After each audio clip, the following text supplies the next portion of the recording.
Imana ishimwe nshuti bene data, twongeye kubaha ikaze kuri uyu murongo w'ivugabutumwa. Ivugabutumwa rero riracyakomeje ku isi yose kandi riracyakomeje hagati yacu. Rero twongeye kubaha ikaze cyane kuri uyu murongo cyangwa se kuri iyi cano y'ivugabutumwa Umunaziri @2020.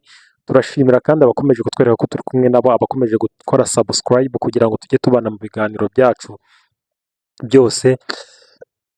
Imana ikomeze ibaho umugisha cyane. Rero tugiye kubagezaho igice bw'uko igice cya kabiri cy'ubuhamya. Ngira ngo ubwa mbere aho duherukana nabahaye ubuhamya bw'icyiciro cya mbere, uko Imana yagiye ihamagara abantu cyangwa nanjye ubwanjye yagiye impamagara. Rero tugiye gukomereza kuri iki gice cya kabiri, nacyo ntabwo ari igice kirekire cyane kuko mfite byinshi cyane byo kubabwira. Mfite byinshi cyane byo kuvugana namwe, mfite byinshi cyane byo kuganira namwe cyane.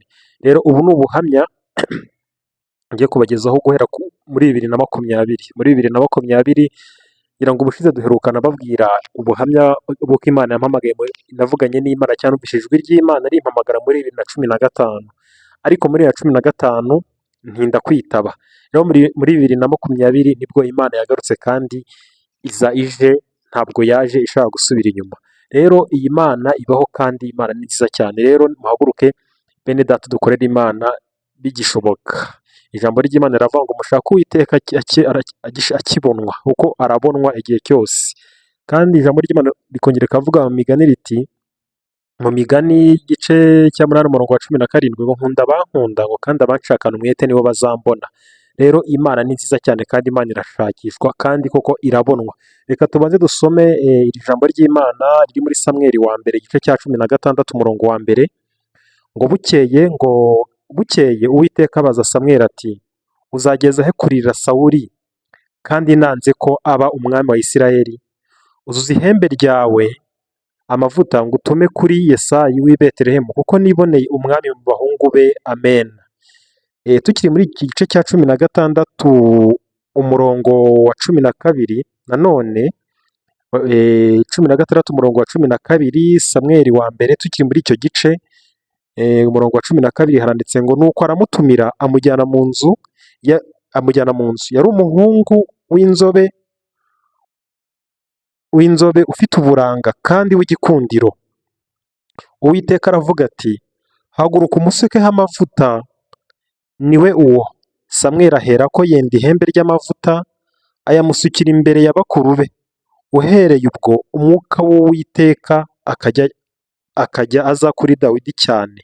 Amen. Tugiye kuganira kuri aya magambo, ariko ari nako mbaheraho ubuhamya. Abatazi amazina yanjye rero, njye nitwa Nsengumuremyi Syldio. Reba ko wakoze subscribe aho hepfo, ufungura inzogera handitse subscribe, ufungura inzogera tujye tubana mu biganiro byacu bya buri munsi by'iyi cano y'ivugabutumwa. Rero uyu Dawidi nawe ajya kwimikwa n'Imana yarabanje aratozwa, ariko atorezwa ahantu bakuru be batareba. Bakuru be bari ingabo zikomeye cyane, bibera ingabo z'umwami, ariko Dawidi yiberaga mu ishyamba aragiye amatungo, aragiye intama. Rero Imana guhamagara Dawidi ntabwo yigeze imusanga mu cyubahiro, ahubwo yamusanze aho yamushyize.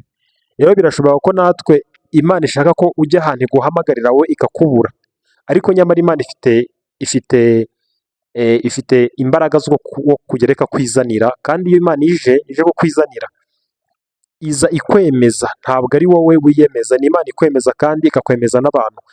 Hari umuririmbyi waririmbye indirimbo nziza ivuga ngo, ni korali ngira ngo iravuga ngo Imana ntihamagara abakomeye, ngo ahubwo ikomeza abo yahamagaye.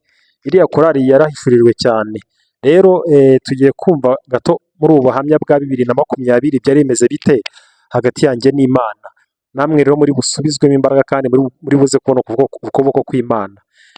Muri 2020 ngira ngo nibwo Covid yari ibaye, ariko muri 2019, reka ntangire muri 2019. 2019 nibwo natangiye kubona ibimenyetso, ariko sinamenya ko ari ibimenyetso by'Imana. Hari abantu benshi mubona inzozi muryamye musinziriye, ntimusobanukirwe ngo izo nzozi zavuye ku ki. niba ushaka kumenya ijwi ry'Imana kenshi, uzagenzure inzozi urota. Ngira ngo ibi kintu nacyo kiri mu byigisho tuzigisha cyane. Ese umuntu amenya Imana yavuze, umuntu amenya ko yavuganye n'Imana mu nzozi ryari? Nacyo ni igice tuzigishaho cyane. Kuko ubwira umuntu ngo genzura inzozi urota, ataramenya ngo ni ryari mvugana n'Imana, bishobora kumucanga cyangwa se ntabihishurirwe. Ngira ngo mpamagarwa byaje mu ntuza mu kimenyetso cy'inzozi. Hari inzozi zaje mpita menya ko, kandi ndabyibwira ko ari iz'Imana, ariko sinigeze mbitindaho cyane. Ariko abantu rimwe rimwe bakambwira ngo nzakizwa, ariko simbyemere neza. Nkumva gukizwa, nkumva ahantu nari mvuye n'ahantu tuba twibereye mu kabari, nkumva ntabwo Imana nayo impamagaye yaba ifite isoni nkeya. Niko natekerezaga. Ariko nagira ngo ntiwe uri mu byaha, wowe waba uri umusinzi, waba ukora uburaya, Uwiteka Imana ufite isezerano ryayo afite ububasha n'uburenganzira n'ubushobozi bwo kukwizanira kandi ukamukorera. 2019 nibwo mu kwa cumi ngira ngo nibwo nabonye inzozi za mbere. Nabonye inzozi ariko sinazitindaho cyane. Nabonye ndyamye ariko ngiye kubona mbona umurongo w'umweru uramanutse mu buryo buhagaze, uramanuka ujya ku kirenge cyanjye. Umurongo w'umweru nk'uko wabona umurongo w'umweru kwa kundi indege ica, za ndege zica hejuru ubona kwa kundi zikora imihanda hejuru. Mbona umurongo w'umweru uramanutse, mbona n'undi uramanutse ukoze kuri ikindi kirenge. Nkazajya ndeba hejuru cyane nkabona hari umucyo mwinshi cyane. Ntabwo nigeze nsobanukirwa ibyo ari byo, ariko nahise mvuga nti si ubu wasanga nzakorera Imana byagenda bite? Ariko umutima ukambwira ati ntabwo ari byo, ni inzozi zisanzwe.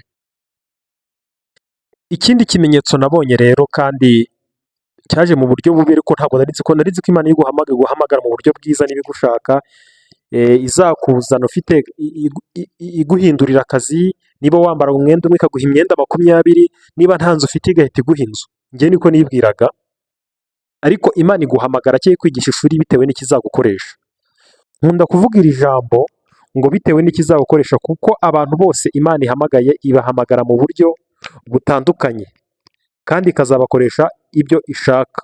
Niyo mpamvu usanga njye narize ishuri ryanjye ku kigero runaka, nawe warize ishuri ry'Imana ku kigero runaka.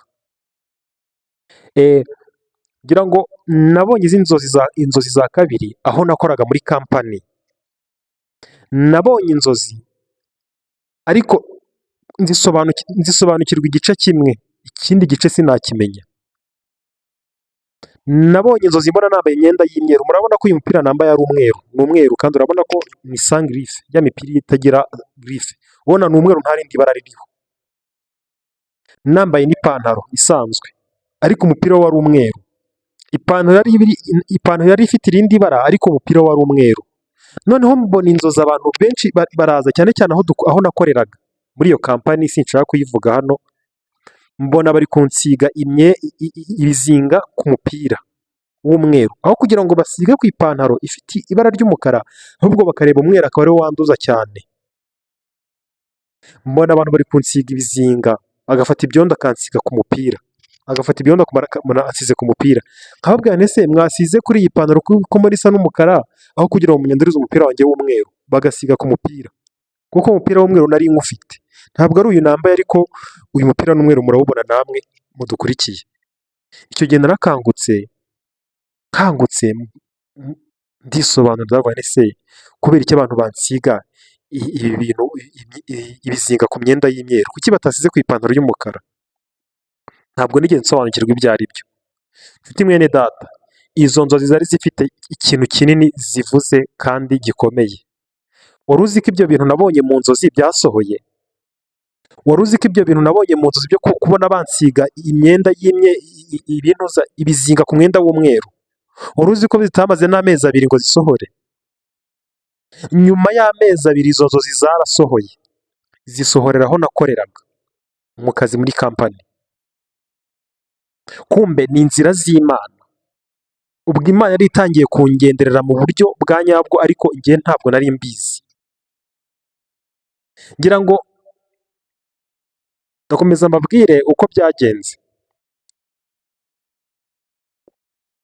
Nabonye izo nzozi ndavuga nti se ibi bintu bari kunsiga ku myenda y'imyeru ni abantu se barimo banyambika icyasha muri kampani ni ibiki? Ntabwo nabisobanukiwe ariko naje gusanga ibyo bintu ari byo. Gute?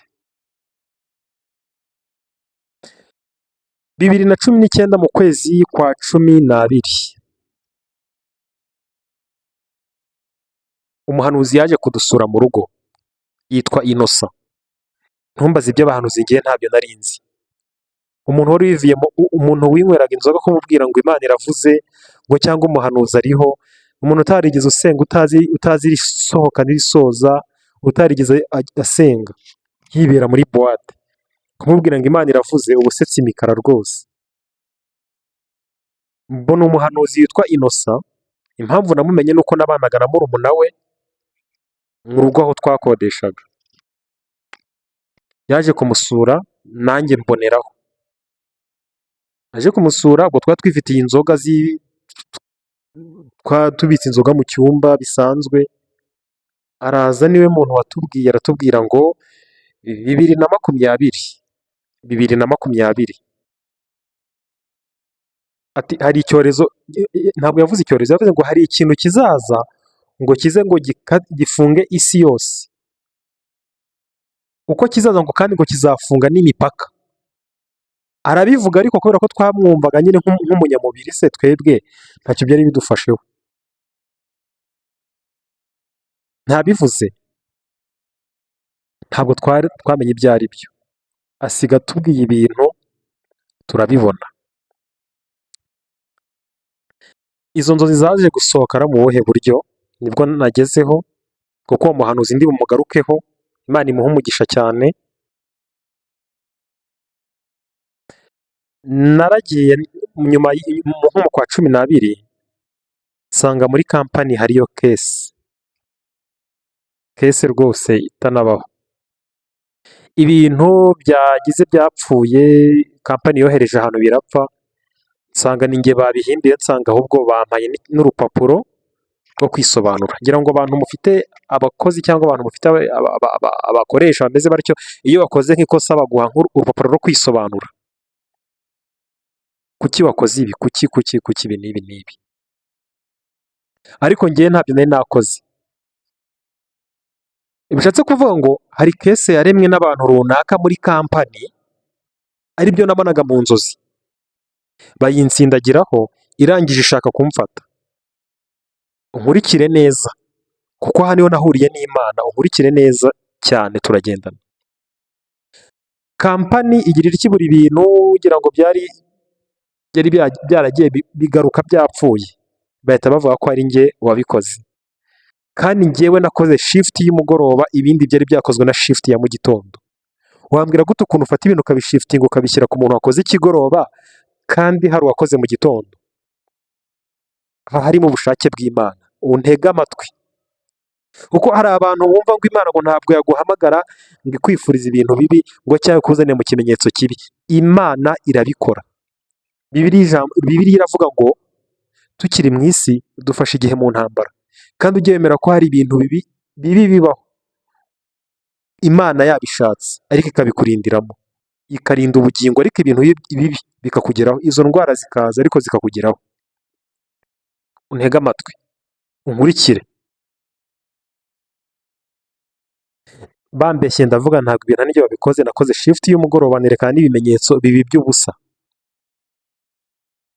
Byabaye iby'ubusa kandi nari nyifite kontra.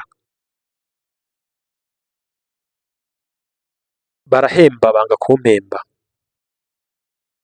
Banze kumpemba, urabizi umuntu w'inzoga ukuntu aba akeneye amafaranga yo kunywera cyangwa se ibintu nk'ibyo nyine. Nanjye njya kubarega. Ngiye kubarega ndabatsinda. Uzi kurega kampani ukorera, ukayirega warangiza ukavuga ngo ndabareze ndabatsinze kandi nzanabasubiramo. Ibyo nyine biba ari ibintu bigize gute, bitumvikana. Ariko Imana yo yari yabibonye, byari mu mugambi w'Imana. Byageze ubwo njya kubarega ndabatsinda, maze kubatsinda bategeka kumpemba. Barampembye, nyuma yo kumpemba bahita banyirukana. Tega amatwi cyane unkurikire. Barampembye, bamaze kumpemba baranyirukana hejuru yo kwanga gusinyira iki ibinyoma. Ndagira ngo nkubwire, hari abantu muri mwe twakoranye mwasohoje umugambi w'Imana mutabizi. Imana ibaho umugisha, kuko aha nicaye, aha n'aya magambo mvuga n'ubuhamya ndi gutanga mwabigizemo uruhare mutabizi. Buriya Yuda yagambaniye Yesu ajya ku musaraba aradupfira, ariko Yuda ntabwo yari azi icyo asohoje icyo ari cyo. Urupfu rwa Yesu rwari mu mugambi w'Imana. Namwe rero kugira ngo ngere aha ngeze ubu, ni Imana yabibakoresheje, ariko mu yandi magambo make ntabwo mwari muzi icyo mukoze icyo ari cyo. Mwari muzi ko ngiye kubaho nabi cyangwa nkashoma. Yego narashomye, ariko nibwo nabonye Imana. Nta na rimwe nigeze nkora muri kampani, nubwo nabaga ndi umusinzi, najyagayo nasinze n'abandi twaragayo twasinze, ariko nta na rimwe muri kampani nigeze nkoresha ikinyoma.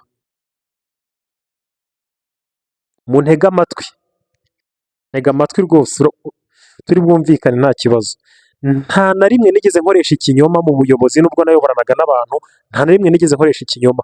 Kumanaginga imitungo y'ababosi bisaba gukoresha ukuri, kandi ukaba uri inyangamugayo, ariko njyewe uko kuri ni nako nazize. Ntabwo nazize ko nanze gusinyira ibyo bintu. Gusinyira ibyo bintu wari umutego, ariko hari ibindi bintu inyuma. Intambara nagiye ndwana nyinshi cyane zatumye ibintu byose babyegeranya, biragenda bifata umuntu umwe, kandi biragenda bifata njyewe. Nta na rimwe abantu twagendaga muri kampani bakambwira ati ese Siridiyo kuko ndagukoresha ukuri niko uzakwica. Reka mbabwire, njye sinemeranya n'umuntu uvuga ngo ukuri kuzanyica. Ntabwo njya mbyemera, kuko kenshi ushobora kuvuga ngo ukuri kuzanyica, ariko ukuri guca mu ziko ntigushye. Niyo mpamvu rero ibi bintu ngiye ntajya mbyemera. Urambwira ngo ukuri kuzanyica, oya, guca mu ziko ntigushye. 2020 rero reka izagere nyine nibwo nagiye kubarega. Mu kubarega ariko hari ikindi kintu cyinshi nyuma y'ibyo bintu. Iyo uyoboye abantu cyangwa se uyoboye departema runaka, ugomba kuba intangarugero kandi ukabavugira aho batagera.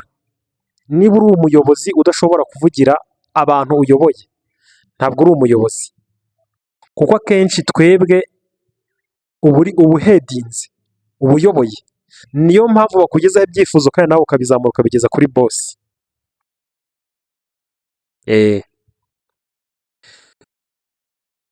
Rimwe na rimwe amagambo y'intuza y'iterabwoba ngo runaka azakwirukanisha, ngo nudataha azataha. Kavuga nti ngewe ukuri kwanjye nzaguhagararaho, kandi mbabwire navugisha ukuri, ndi umuntu winywera inzoga uri aho. Ugasanga abakristo cyangwa abantu basenga muri abo bantu tugendana, ukabona bose batinya kuvuga ukuri, cyangwa ukabona ni abantu bariganya ibintu by'abandi ku bintu by'abandi, ariko ngewe bangeraho nkababwira nti ibintu bimeze bitya.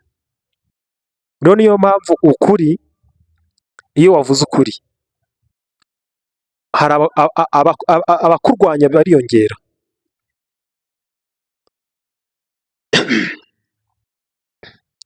Nibwo byageze ngiye kubona mbona abantu baranyira bambwira ati rero ibi bintu bigenda gutya na gutya kunuku, atariko ntabwo ndi buvuge amazina y'abantu hano, ariko namwe muri izi ngira ngo bari bumbane nta kibazo. Nta mazina tuvuga hano, ni ubuhamya muri rusange. Ariko ibyo mwakoze ni ukuri pe, mwasohoje icyo Imana yavuze, mugisohoza muzi ko wenda bigiye kumera nabi, ariko nahise mpora n'Imana. Umuntu akambwira ati ese ko duhemberwa ku masaha, twakoraga kampani y'abazungu kandi twahemberwaga ku masaha, duhemberwa ku masaha, ese amasaha yacu y'ikirenga yagiye ko dukorera ama overtime menshi bakaba barayadukuyeho, byagenze bite? Kandi biba kenshi cyane. Abayobozi bamwe na bamwe dukorana bakabisimbuka, ariko ngiye nkabibona, bakabisimbuka nkabibona. umunsi umwe ndatambuka njya kukibaza, nkibajije rero nibwo guhita bangenda ako kanya natangiye kubona ibintu bimeze nk'imiraba bikubita bivana mu nzira, imbaraga mbi zindwanya ziriyongera. Najyaga njya muri kampani nkavuga ukuri, nkavuga nti rero umuyobozi ushinzwe abakozi, njyewe twariganiriye ndamubwira nti iyi kampani irimo abajura njyewe, kandi yarabibonye byarasohoye, nta kintu na kimwe nasize ntavugiye muri kampani nakoreraga kitasohoye.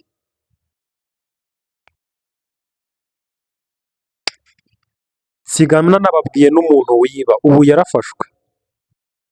Niba atarafashwe, uwo nkurikiye twakoranye wandike muri komenti hariya, cyangwa se umpamagare. Ibyo byose byabaye byansunikiye ku Mana. Reka dukomeze. Byarangije banyirukanye, mu kunyirukana kwanjye nahise ngenda ndaryama ndashoma mva nk'umuntu wapfuye neza neza. Ariko byagenze bite kugira ngo mve aho hantu? Mu kwezi kwa mbere ku 17 z'ukwa mbere 2020 nibwo nirukanwe nkifite kontara rwose, ndi gutegura kujya kubarega ngo bampe imperekeza n'ibyangombwa. Mu mezi make covid ibiteyemo. Covid yateyemo nkodesha ahantu, bosi w'inzu aranyirukana. Kubera iki? Kubura yo kumwishyura. Ibibazo byakomeje kugenda byisukiranya cyane, ntaramenya ni ikihe kintu ni ibihe bintu, ni ikihe cyanakoze. Nkazajya nshaka gushakisha akazi, covid irazifunga imiryango neza neza neza. Ariko bataranyirukana, subiye inyuma gato mu kazi, nasize mbabwiye ibimenyetso by'ibihe tugiye guhura nabyo muri 2020. Nasize mbabwiye ndababwiye nti rero ngiye nshobora kugenda, ariko ibi n'ibi bizabaho. Ati mwibuke ko aha hantu hari umuntu uzafungwa, niko nababwiye. Hano hantu hari gereza. Nsiga mbabwiye nti uretse na gereza hazaza ikindi kintu kizafunga isi yose, ni hano abakozi bazabagabanya. Nasize mbibabwiye. Mu kugenda nibwo nagiye nsohoka mva muri icyo kigo. Byagenze bite rero kugira ngo mpure n'iyi Mana rero? Imana twahuye dute? Twahuye mvuye mu kazi. Umunsi umwe ndyamye, za nzozi nababwiye, za nzozi nakomeje kuvugana n'Imana mu nzozi, ariko sinamenya ngo ni Imana cyangwa ni umuntu cyangwa inzozi zisanzwe.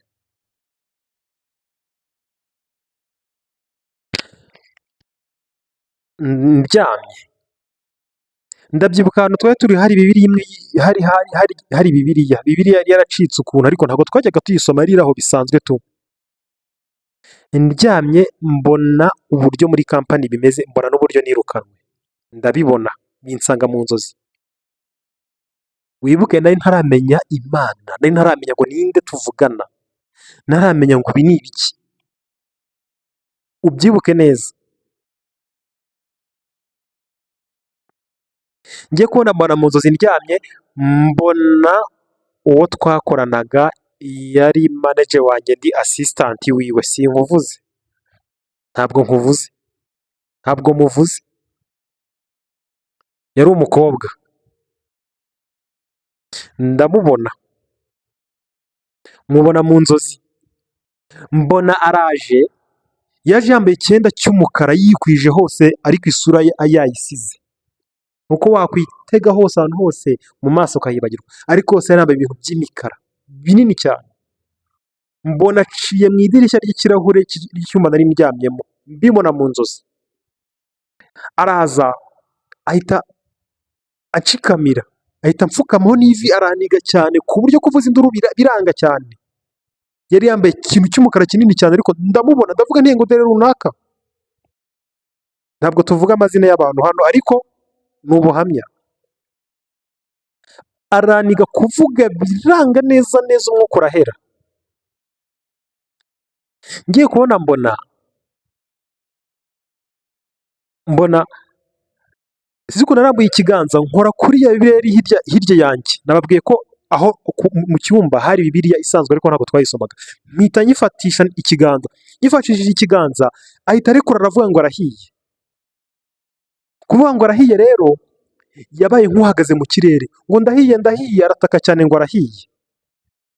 Nyishyize hasi arongera araniga, nyifashe arongera aravuga ngo ndahiye. Mubona nababwiye ko yari manager umwungirije kuri iyo department. Ndabira ndavuga nti se uyu muntu ko avuga ngo arahiye niki kimwokeje mu nzozi. Mpita nambara inkweto y'umweru n'ipantaro y'umweru n'ishati y'umweru, ahita asohoka yiruka. Mu kwiruka yaragendaga ariko ntava ahari, ngiye ngenda musatira nambaye imyenda y'imyeru mfite Bibiliya mu ntoki, ngenda mutokesha ndamukurikira mugeza mu kazi aho twakoreraga, mu kazi neza. Ubwo Imana yatangiye kunyereka ikirere cyaho nakorewe uko byagenze n'abansize icyasha na ba nyirabayazana. Ngo turagenda tugeze mu ntuza muri kampani, twinjiye ahungira kuri wa muntu ushinzwe abakozi aribo ba HR. Ndamwinjirana tugerana mu biro bye, mfite iyo Bibiliya, nambaye utwenda tw'umweru, nambaye inkweto z'umweru. Ngo Siridi yaranyokeje. Ngo kokeje atese kandi tumureba hano, ndabibona mu nzozi kandi nta muriro afite. Ngo aranyokeje cyane. Abandi bakozi ngo bahita batuzenguruka baza kureba ibibaye. Ubwo ndi mu kirere cy'inzozi ntabwo ndakanguka. Bahita basekera rimwe ngo Siridi yo yararenganye. Mpita nkanguka ako kanya. Narakangutse ndavuga ni se narotaga nerekwaga.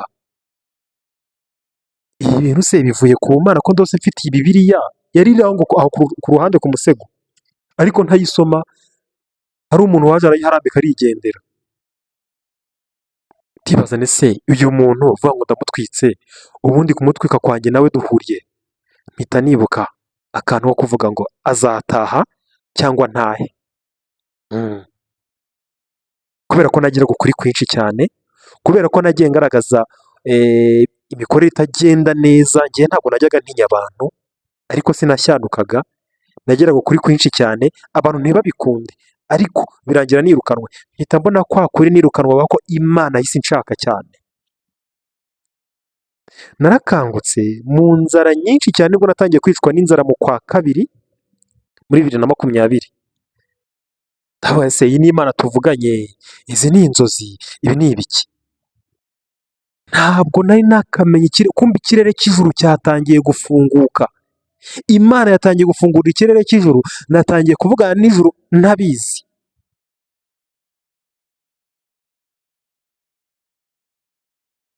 Narakangutse numva ni ibintu bisanzwe, ntangira gushakisha akazi ndakabura.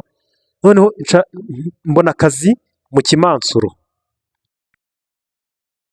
Kimansuro uko covid yari itaraza mu kwa kabiri, ariko twumva ngo iri mu bihugu bitandukanye, ngo iri ahantu mu Bushinwa, ngo muri Amerika, muri Afurika itarahagera, twumva nyine bizagera inaha bitinze. Mbona akazi mu Kimansuro kubera ko buwate nari nzimenyereye, najyaga mugiye kwinywera nziranye n'abashumi banjye benshi cyane, ariko mbona akazi mu Kimansuro. Abamansuzi baranyandika, nari nzi kuririmba ndanabizi ko najyaga kenshi cyane indirimbo z'isi zisanzwe, baranyandika banshyira ku rutonde. Abamansuzi bakora nijoro guhera saa 3 kugeza bukeye, bakaguhemba ku munsi, mukabyina mukinterpreta indirimbo zisanzwe, ibintu nk'ibyo nyine. Mbonye akazi mu Kimansuro ndagakoze iminsi 2 yonyine, ndongera ndota izindi nzozi kuri uwo muntu muri kampani none ziragaruka. Mbabwiza ukuri, ikintu wabonye Imana yakweretse wabonye inshuro nyinshi mu nzozi, uzajya ucyitondera. Izo nzozi ziba zavuye ku Mana.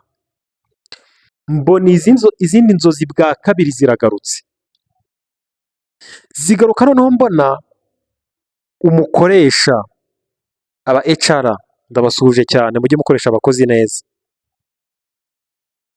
Mbona n'uwo mukobwa nanjye turi kumwe, mbona turi ahantu, ariko aho hantu mbona hari umwijima mwinshi. Noneho mbwira uwo mukobwa, ndababwira nti senga. Gusenga biramunanira. Ubwo uwo mukoresha wacu yari yicaye nta kintu yavugaga, gusenga mbona biramunaniye. Aba si umuntu wo gusenga bimunaniye bigenze bite? Ndababwira nti ongera usenge. Gusenga biramunanira. Ako kanya nkimubwira ngo asenge, hahita haza ikigabo kinini cyane mva cyambaye imyenda y'intoza y'imfungwa. Bimunaniye mbona aratangaye cyane, ahubwo mbona ahagaze mu nzoka nyinshi cyane, bishatse kuvuga uburiganya. Uburiganya bishatse kuvuga ngo uwo muntu yari afite uburiganya kuri njye. Ikintu yandiganyije cyari kinini mu buzima bwanjye, akazi.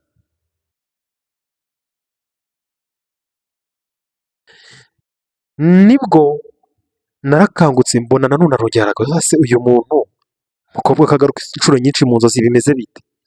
Nibwo nasobanuje abantu, ndavuga nti se ko narose umuntu inshuro ebyiri. Nasobanuzaga umuntu w'umurokore twari duturanye hafi aho. Ntabwo nabonye umuntu, namubonye gutyo ku nuko bwa kabiri mubona ahagaze mu nzoka nyinshi cyane, ahita ambwira ati uwo muntu yuzuye uburiganya, kuko inzoka isobanura uburiganya mu buryo bw'umwuka. Uwo muntu niba atarakuriganyije ikintu cy'umugisha gikomeye kuri wowe. Akimara kuvuga ibyo bintu mpita mbyibwira, ndavuga nti Imana yatangiye kunyereka uko byagenda kose, ariko simenye ngo ni Imana iri kuvugana nanjye.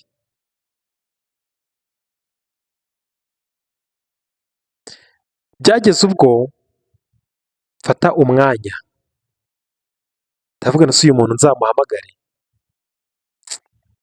Numva ntabwo bikuza neza, ndamwihorera.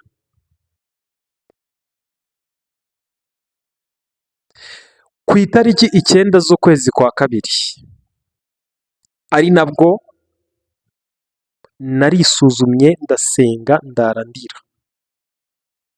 Narasenze mbaza Imana, ndavuga ese Imana, ubuzima mbayemo n'ubu, ese akazi wampaye, akazi kanjye byagenze bite? Ko navugishije ukuri nkataha byagenze bite? Nsenga ntonganya Imana, ndavuga ni buri Imana ukuri kwanjye bari kukurwanaho, ariko naratsinzwe. None nabuze akazi. Nkivuga ibyo rero nibwo nagiye gusenga mu rusengero, nkava Kicukiro nkajya gusengera ahantu Kimironko. Urwo rusengero nzababwira amateka yarwo.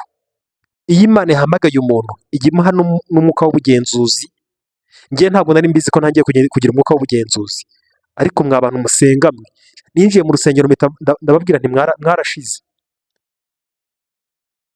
Niba kaceceke nzayibabwira, kankomeze nte kuvanga. Nibwo ninjiye mu rusengero, narasenze ndara ndabwira Imana, ndavuga ndashaka guhindukira, ndashaka kuba umwana mwiza, ndashaka kongera kubana kuwukorera, nshaka kuba umwana mwiza, nshaka kubana nawe, kuba naravugishije ukuri nkatsindwa kandi uhari, uhora unyereka ibintu mu nzozi. Nshaka kukumenya byimbitse. Imana ndasenga, bwari nijoro ku itariki 9 z'ukwezi kwa kabiri 2020, twari ku cyumweru. Mpita njya gusenga, bwari ubwa mbere ngiye gusenga ari umutima ubimbwiye gutyo bisanzwe, ari nabwo nahamagawe nyirizina. Itariki 9 z'ukwezi kwa kabiri nagiye gusenga ahantu mu rusengero, njyayo kubera ukwizera n'ibyari binjyanye byose. Nta numva nabaye umuntu mushya ufite imbaraga, nta numva nta bundi buzima nshaka kubamo. Bwa buzima bw'ikimansuro numva buragiye neza. Abari twagendaga mu kimansuro batangiye kumpamagara ngo tunyane kuririmba no kubyina, bimvamo. Numva nshaka kwibera mu buzima bwo gusenga gusa. Ndabyibuka umunsi wa mbere ninjiye mu rusengero, hari ijambo basomye baravuga ngo nzongera kukubaka, ngo nibwo uzawubakitse. Mpita nibuka ko natakaje akazi, nibuka ko mbayeho ubuzima bubi bw'ubushomeri, nibuka ko ntangiye gushakira amafaranga mu kimansuro ngo njye kubyina bampembe. Ndavuga nti Imana, nshaka ko unyubaka kandi nkubakika. Nubwo urwo rusengero hari ibintu byinshi byakorerwagamo ntemera, nzagarukaho, sinzaruvuga izina, niba ngombwa nzanaruvuga. nubwo hakorerwamo ibyo ntemera, ariko naragiye njyanye umutima wanjye wose n'amarira byose ndameneka, ntahameze neza, nta handi mushya. Nahise ngira ububyutse bwo gusenga cyane, nkasenga nta kazi mfite, naburaye, nabwiriwe, ngira ububyutse bwo gusenga. Nagize ububyutse bwo gusenga mu bihe bikomeye.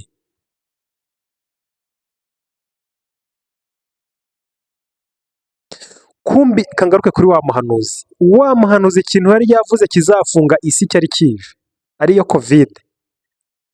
Ndavuga se ko wa muhanuzi yampanuriye ibintu, ikintu kizafunga isi kizaturuka he? Yari yatubwiye ngo tuzabyina bonana umunota umwe, ubundi isi yose izireba, izagira imipaka, izahagarara. Simenye ibyo ari byo, ariko nahise ngira ububyutse bwo gusenga, nkumva nawe masengesho cyane, nkashaka akazi nkakabura, yebabawe, umva narakubititse koko. Ndavuga nti iyi Mana twavuganye, iyi Mana inyereka ibi bintu, niba ari wowe Mana unshaka, unyiyereke nanjye nshaka kugukorera. Ntangira kuyisenga nkennye, ibintu byanjye aho nakodeshaga bamwe barabyiba, yewe nsigarana ubusa. Ubwo ntabwo ndababwira ubuzima bwo kujya mu gishanga. Niyo mpamvu rero iyi Mana iguhamagaye akenshi, ikunyuza mu bikomeye. Wa muhanuzi ibyo yahanuye biza kumbaho.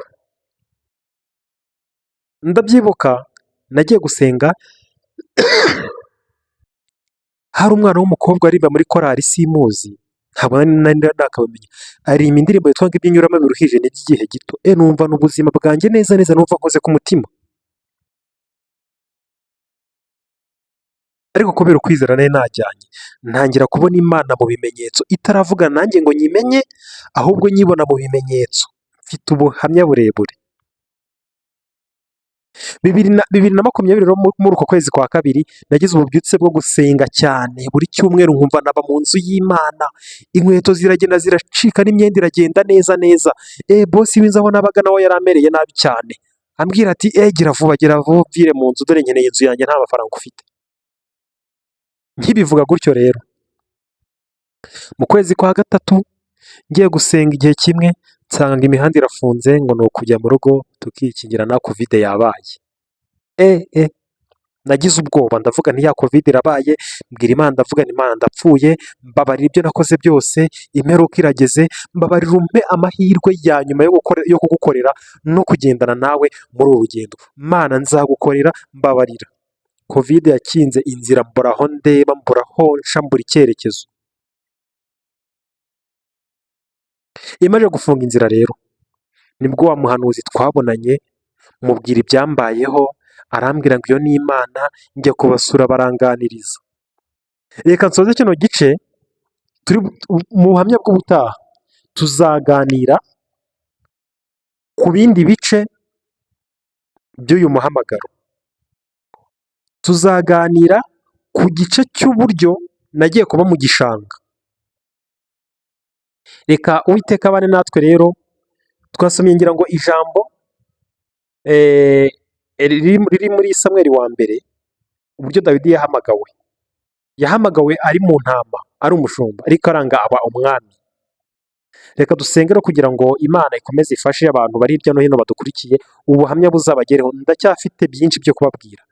Mana, mu izina rya Yesu Kristo, uri Imana nziza cyane, urera urakomeye, uri igitangaza. Twongeye kukwiyereka Uwiteka nyir'icyubahiro no kugushima aho twicaye aha ngaha, niwe wahatugejeje. Rero umurimo urakomeje, umurimo wawe ntuvugirwa mu rusengero gusa, ahubwo no hanze no ku isi yose twawuvuga kandi ukamamara. Iki gice cy'ubuhamya gifashe abantu bamwe na bamwe bihebye, ndetse n'abanyabyaha batazi ko uriho kandi witwa ndiho kandi uracyahamagara. Urakoze Data mwiza, tugiye guhurira mu kindi gice cy'uburyo twabanye nawe mu nzira y'ubutayu yo mu gishanga. Urakoze mu izina rya Yesu Kristo, amen.